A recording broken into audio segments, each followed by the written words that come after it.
Yale Assure Lock 2 – Setting up entry codes. In this tutorial, we will show you how easy it is to create entry codes for your family and trusted guests, all from your Yale Access app. If your lock has Bluetooth only, you will need to be close to the lock for setup. If you're away, you can still create codes, but the guest list will say pending. Okay, you've installed your lock and downloaded the app. Let's get started by navigating to the Guest List tab located on the bottom menu. You will see the invite icon first, followed by an owner list.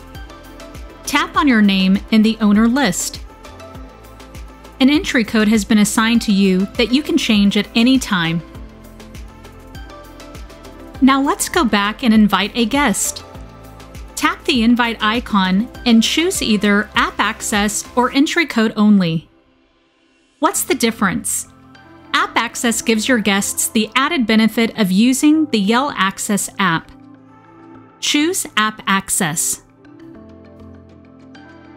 You can choose to add a guest manually or pull from your contact list. The access level should be set to Guest.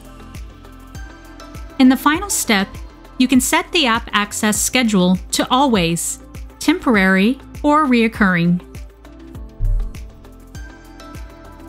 Always make sure you've set the user up as a guest first. Once you're done, tap Send Invite. Your guest will get a text with directions on how to download and access the app.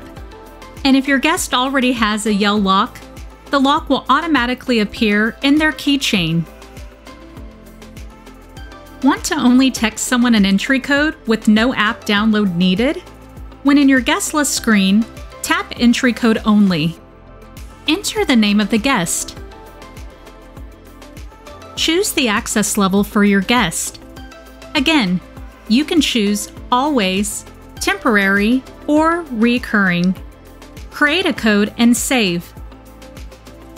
You will then have the option to text the number to your guest.